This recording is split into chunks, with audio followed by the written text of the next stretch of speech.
It began in March of 2017 in the city of Rio Branco, Brazil. Bruno Borges, a 24-year-old psychology student, had always been known as an intelligent, if somewhat eccentric, individual. Yet, no one, not even his closest friends or family, could have predicted the bizarre sequence of events that would unfold. One day, without warning, Bruno disappeared. He left behind no explanation, no note, and seemingly no intention of returning. But what he did leave behind was something even more perplexing: his bedroom. When his family unlocked the door, they were met with a scene that seemed ripped from the pages of a Dan Brown novel. Every surface was meticulously transformed into a canvas of cryptic writings. 12 notebooks, each filled with encrypted text, sat neatly stacked. A towering statue of the philosopher Giordano Bruno stood at the center of the room, adding an air of mystery. This disappearance wasn't just a family tragedy, it was a puzzle. A puzzle that would captivate an entire nation and spawn countless theories about the mind behind it all. Bruno's last day at home was hauntingly ordinary, or so it seemed. His family later recalled that he had been unusually calm, spending time in quiet reflection. He neither appeared distressed nor gave any indication of what he was planning. Then, without ceremony, he vanished. He took nothing with him, not his phone, wallet, or even a change of clothes. All he left behind was the enigma of his room and a lingering sense of unease. His parents, baffled by his absence, first assumed he was visiting a friend or needed some time alone. But as hours turned into days and Bruno failed to return, worry set in. When the family finally entered his locked room, they realized this was no ordinary disappearance. Whatever Bruno had planned, it was deliberate, meticulous, and deeply cryptic. The moment Bruno's family unlocked his bedroom door, they stepped into a scene unlike anything they had ever imagined. The walls, ceiling, and even the floor were covered with meticulously handwritten text, symbols, and diagrams. Some passages were written in clear Portuguese, while others were cryptic codes, their meaning hidden behind layers of encryption. At the center of the room stood a life-sized statue of Giordano Bruno, the 16th century philosopher and cosmologist known for his radical ideas about the universe. The statue, made with striking precision, depicted the philosopher standing in a meditative pose, as though watching over the writings around him. Surrounding the statue were 12 neatly arranged notebooks, each brimming with encrypted text. Every detail felt deliberate, as though Bruno had planned this as his magnum opus. But what did it mean? Was it the work of a philosophical genius, or the desperate cry of a troubled mind? The statue of Giordano Bruno, so central to the room's design, became an instant point of intrigue. Giordano Bruno had been a defiant thinker of his time, championing ideas that challenged the church and authority. He was condemned as a heretic and burned at the stake. It was clear that Bruno Borges felt a deep connection to the historical figure. But why? The room's symbols only deepened the mystery. Occult-like emblems were scattered across the walls, interwoven with scientific diagrams and what appeared to be maps of the cosmos. Some symbols resembled those found in ancient alchemy texts, while others hinted at secret societies or philosophical teachings. The intricate combination of art, philosophy, and cryptology hinted at a grand design, a message Bruno intended for those who could decipher his work. Yet, as speculation grew, so did the questions. Was this an homage to Giordano Bruno's revolutionary ideas? Or did these symbols point to something more obscure, a secret Bruno had uncovered? As news of Bruno Borges' disappearance spread, it wasn't just his absence that captured attention, it was the enigmatic room he left behind. The cryptic writings covering every surface, along with the coded notebooks, became an irresistible puzzle for anyone who stumbled upon the story. Amateur cryptologists, philosophy enthusiasts, and even professional codebreakers quickly began dissecting the contents of the room. Some portions of text appeared to reference Bruno's own philosophical ideas, while others delved into metaphysical concepts about existence and the universe. The codes, however, remained stubbornly undeciphered. Within days, photos of the notebooks and walls leaked online. Public fascination reached a fever pitch. People shared theories about the encryption methods Bruno might have used. Some speculated that the texts contained the key to solving his disappearance, while others saw them as evidence of a higher calling, perhaps even divine inspiration.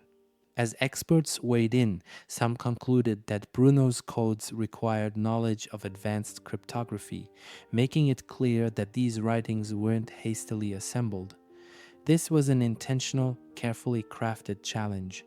The question was, for whom? Social media became the epicenter of the Bruno Borges mystery. Hashtags like #BrunoBorges and #TheEncryptedRoom began trending as people from around the world shared theories and debated what the writings could mean. Amateur sleuths on platforms like Twitter and Reddit formed dedicated communities to analyze every photo, every symbol, and every word. The theories ranged from plausible to downright fantastical. Some believed Bruno had staged his disappearance as part of a grand artistic statement. Others suspected he had joined a secret society or was attempting to resurrect ancient esoteric teachings. A vocal subset of theorists claimed that Bruno's writings pointed to alien contact or messages from an advanced civilization. Every piece of information, no matter how small, was dissected for clues. Why Giordano Bruno? Why the cryptic codes? And most importantly, where was Bruno Borges? The internet's collective obsession grew by the day, but no one could agree on a single explanation. The story had taken on a life of its own, and as speculation mounted, so did the mystery surrounding Bruno's fate. Was this simply the work of an ambitious philosopher, or was there something far more extraordinary at play? As the public obsession with Bruno's disappearance grew, his family and friends found themselves at the center of media attention. Interviews with those closest to him began to reveal a portrait of a young man deeply absorbed in his thoughts, often straddling the line between brilliance and obsession. Bruno's mother, Denise Borges, described her son as intelligent and deeply philosophical, but she also admitted that he had grown more withdrawn in the months leading up to his disappearance. He had become increasingly secretive, spending hours locked in his room, feverishly working on what he described as an important project. She noted that his behavior wasn't alarming, just unusual. His friends echoed similar sentiments. Bruno had always been interested in esoteric subjects, particularly those that challenged conventional thinking. He often spoke passionately about philosophy, spirituality, and unlocking hidden truths about the universe. One friend mentioned that Bruno had recently delved into the works of Giordano Bruno, drawing parallels between the Renaissance philosopher's plight and his own ideas about human potential and intellectual freedom. While his loved ones provided insight into his interests, they were just as puzzled by the scale of his disappearance and the cryptic nature of his writings. Was Bruno attempting to emulate his philosophical hero, or had his obsession pushed him toward a more radical path? Giordano Bruno was not just an inspiration to Bruno Borges. He was a figure with whom Borges seemed to identify on a deeply personal level. Giordano Bruno, a 16th century Italian philosopher, defied the church with his revolutionary ideas. He was one of the earliest proponents of the idea that the universe was infinite, with countless other worlds beyond our own. For his defiance, he was condemned as a heretic and executed. Bruno Borges saw Giordano Bruno as a symbol of intellectual bravery, someone who pursued truth, no matter the cost. In his writings, Borges often referred to ideas of human enlightenment and the suppression of knowledge, echoing themes from Giordano Bruno's work. The statue of the philosopher in his room was not just an homage, it was a declaration. Some theorized that Bruno Borges saw himself as continuing the legacy of his philosophical hero. By disappearing and leaving behind a cryptic puzzle, he might have been attempting to provoke others to question reality, much like Giordano Bruno had centuries earlier. However, others wondered if Borges' intense admiration had taken a darker turn. Was his fascination with Giordano Bruno a sign of philosophical ambition or an indication that he was losing his grip on reality? These questions only deepened the mystery of his disappearance.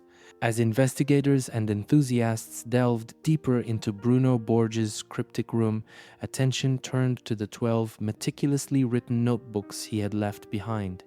Each was filled with encrypted messages, diagrams, and what appeared to be philosophical musings.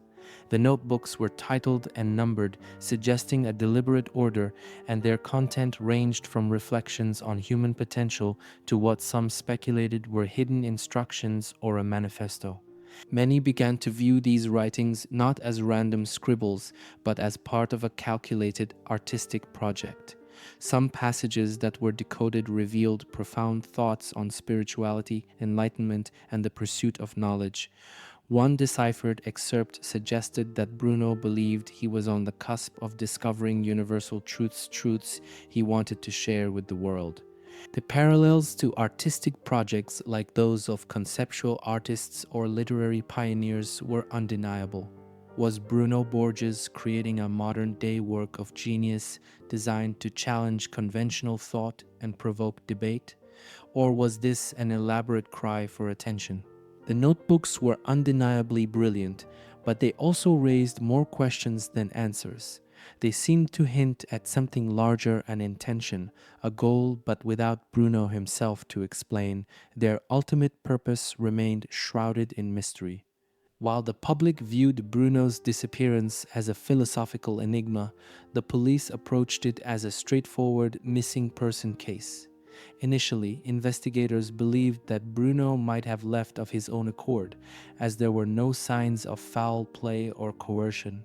The police interviewed his family, friends, and acquaintances, searching for clues about his whereabouts. His mother provided crucial details about his secretive behavior in the weeks leading up to his disappearance, but nothing seemed to indicate immediate danger. Friends corroborated that Bruno had become increasingly fixated on his project, but saw no reason to suspect he had been harmed. The cryptic room, however, complicated matters. Authorities were faced with a dilemma. Was this a case of a young man intentionally vanishing to make a statement, or was there something more sinister at play? Despite their efforts, the investigation produced few leads. Bruno Borges had left no trace, no financial transactions, no messages, and no indications of where he might have gone. To the police, it was a frustrating dead end. To the public, it was the perfect recipe for speculation and intrigue. As the world fixated on Bruno Borges' mysterious writings, it was only a matter of time before someone cracked a portion of the code.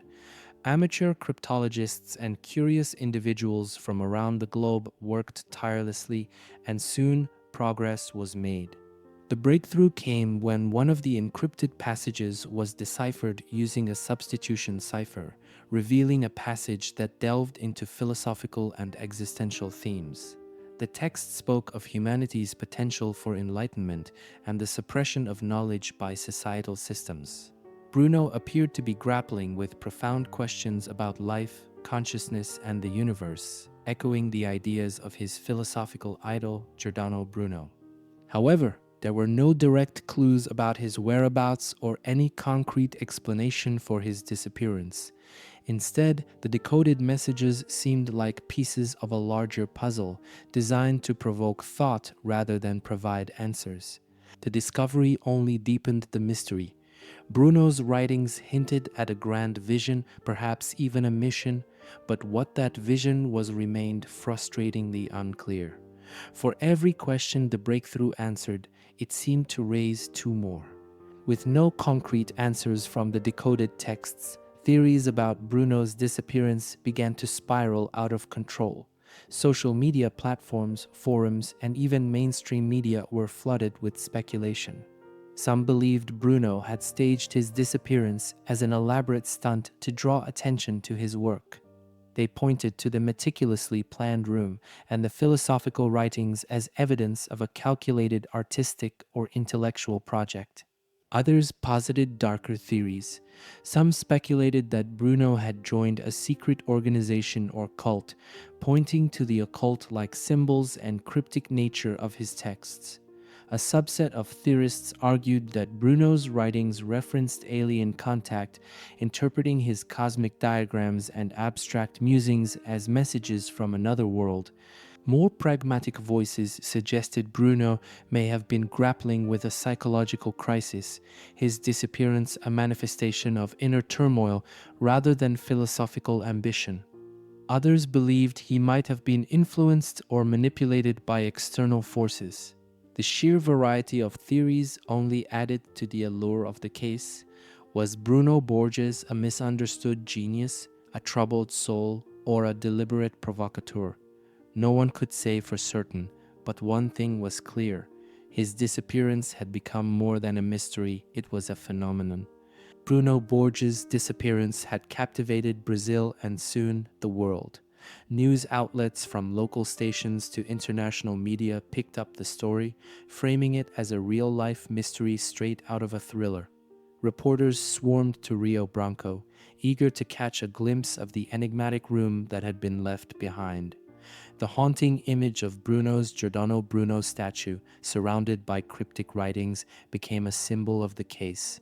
Curiosity seekers and theorists alike descended on the Borges family home, hoping to uncover some hidden clue that had been overlooked. Online, the frenzy was even more intense. Forums like Reddit lit up with discussions, and hashtags like #BrunoBorgesMystery and #EncryptedRoom trended across social media. Every new development, or even a rumor of one, was dissected and debated. For weeks, Bruno's name was everywhere. He became the subject of conspiracy theories, documentaries, and endless online chatter. Was he a misunderstood genius, an artist pushing the boundaries of creativity, or someone grappling with a psychological crisis? The absence of definitive answers only fueled the obsession. As the media circus reached its peak, one question loomed above all others. Would Bruno ever return? Months after his mysterious disappearance, the unthinkable happened. Bruno Borges returned. Without warning and with no grand announcement, he reappeared in his hometown of Rio Branco. He was alive, unharmed, and seemingly unfazed by the whirlwind of attention his absence had caused. The news of his return spread like wildfire, reigniting the media frenzy and sparking new debates. When questioned, Bruno revealed that his disappearance had been a deliberate act. He claimed it was all part of a larger project to promote his philosophical writings and encourage people to engage with his ideas. For some, his return brought relief. The mystery of his whereabouts was finally solved. For others, it raised even more questions. Why had he chosen to disappear so dramatically? Did he truly believe the world would embrace his ideas, or was this an elaborate stunt? Bruno's calm demeanor and vague explanations left much to interpretation, but one thing was certain. His disappearance and reappearance had cemented his place as one of the most fascinating figures in recent memory. Still, the public wasn't entirely satisfied. What had Bruno really been trying to achieve? And was this the end of his story, or just the beginning of another mystery? When Bruno Borges finally spoke about his disappearance, his explanation was as puzzling as the act itself. He revealed that his vanishing act was not a crisis, nor a result of external forces. It was a meticulously planned project. According to Bruno, the purpose of his disappearance was to draw attention to his philosophical writings and ideas. He claimed he wanted people to engage deeply with his work, to decode his texts, and to think critically about the themes he explored: human potential, enlightenment, and the mysteries of the universe. Bruno described his project as a form of intellectual provocation, a way to challenge societal norms and inspire others to seek deeper truths. The cryptic room, the encrypted notebooks, and even the statue of Giordano Bruno were all elements of his vision designed to evoke curiosity and spark conversations. In his mind, the act of disappearing and leaving behind such an elaborate puzzle was necessary to make people take his ideas seriously. While Bruno spoke passionately about his intentions, his explanation left many questions unanswered. Did he truly believe the world would embrace his ideas this way, or was he testing the limits of public intrigue? His motives, while fascinating, seemed just as enigmatic as the writings he left behind. Bruno's reappearance and explanation were met with mixed reactions. For some, he was an artistic and intellectual maverick, a modern-day philosopher who had taken an extraordinary step to promote his vision. They praised his creativity and boldness, seeing his disappearance as a masterstroke of performance art. But for others, Bruno's actions felt like a betrayal. Many who had spent months obsessing over his disappearance, decoding his writings, and speculating about his fate felt duped. They had invested emotionally and intellectually in what they believed was a profound mystery, only to learn it was a publicity stunt. The media also turned critical, with some outlets accusing Bruno of manipulating the public for personal gain. Theories about his mental state resurfaced, with critics arguing that his actions bordered on the irresponsible, especially considering the concern and distress his disappearance had caused his family. Despite the backlash, Bruno defended his project, insisting that it had achieved its purpose. People were talking about his ideas. Whether viewed as a genius or a provocateur, Bruno Borges had undeniably captured the world's attention. But the question remained, was his message powerful enough to outlast the controversy? Bruno Borges' disappearance and subsequent return ignited a heated debate about his mental state. Some viewed his actions as the work of a genius, someone who blended art, philosophy, and performance to provoke deep discussions about human potential and the pursuit of knowledge. Supporters pointed to the intricate planning and philosophical depth of his writings as evidence of a brilliant mind operating on a higher plane. However, others saw it differently. Critics questioned whether his actions were a cry for help, a manifestation of psychological distress rather than artistic ambition. Psychologists and commentators weighed in, discussing the possibility of conditions such as delusions of grandeur, compulsive behavior, or a dissociative episode. The sheer scale of his project, combined with his willingness to cut off all contact with his loved ones, raised concerns about his emotional well-being. Still, a third perspective emerged, that Bruno's actions were neither a cry for help nor pure genius, but a well-executed publicity stunt. The elaborate setup of his room, the encrypted texts, and the calculated reappearance seemed designed to captivate the public and market his ideas. Some wondered if he had carefully manipulated the media and public curiosity to achieve fame and recognition. Bruno's true motivations and his state of mind during his disappearance remained ambiguous. Was he a misunderstood visionary, an artist pushing boundaries, or someone grappling with internal struggles? The debate itself became part of the larger mystery that was Bruno Borges. Even after Bruno Borges returned and offered his explanation, the case left behind a host of unresolved questions. Why had he chosen such cryptic and elaborate methods to share his ideas? Couldn't he have published his writings without the dramatic disappearance and the transformation of his room? Speculation also swirled around his family's role in the events. Some skeptics wondered if they had been aware of his plans all along. Bruno's mother, for instance, admitted she had helped fund the statue of Giordano Bruno, but claimed she had no idea of her son's larger intentions. Was she truly in the dark, or was this part of the act? Perhaps the most pressing question was what Bruno ultimately hoped to achieve. While he succeeded in drawing attention to his writings and ideas, the backlash and accusations of manipulation threatened to overshadow the message itself. Did he believe the world would embrace his ideas once they were decoded, Or was the act of sparking curiosity his primary goal? To this day, Bruno Borges' disappearance is remembered as one of the most peculiar and polarizing mysteries in recent history. His motives, methods, and mind remain as enigmatic as the encrypted texts he left behind, and perhaps that's exactly how he intended it. Bruno Borges' disappearance left an indelible mark, transcending the boundaries of a typical missing person case to become a cultural phenomenon. His story sparked debates that resonated far beyond his hometown of Rio Branco. It challenged people to reconsider the boundaries between genius and eccentricity, art and manipulation, and personal ambition versus societal impact. For some, Bruno became a symbol of creative defiance, a young man willing to take extraordinary steps to promote his philosophical vision. His writings, though cryptic, provoked meaningful discussions about the nature of existence, human potential, and the pursuit of knowledge. Artists and thinkers praised his boldness, viewing his project as a fusion of conceptual art and philosophy. Yet, his case also served as a cautionary tale. It highlighted the fine line between ambition and obsession, raising awareness about the potential psychological toll of such extreme endeavors.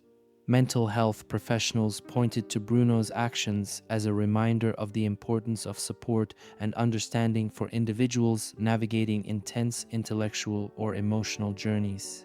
Bruno Borges may not have achieved universal acclaim for his ideas, but his disappearance left a legacy of curiosity and discourse, ensuring his story would be remembered and analyzed for years to come. Bruno Borges' story is one that refuses to be confined to a single explanation. Was his disappearance the act of a misunderstood visionary desperately trying to share his beliefs with the world? Or was it a calculated stunt crafted to manipulate public curiosity and achieve fame? What drives someone to take such drastic measures for their ideas? Was Bruno a modern-day philosopher, challenging societal norms in his own unique way? Or did his actions reflect a deeper struggle, one that remains hidden beneath the surface of his enigmatic writings? The case of Bruno Borges invites us to reflect on the lengths people will go to for their beliefs and the fine line between inspiration and controversy. What do you think? Was Bruno misunderstood, manipulative, or something else entirely? Share your thoughts and theories in the comments below. Sometimes the truth lies not in the answers, but in the questions we dare to ask.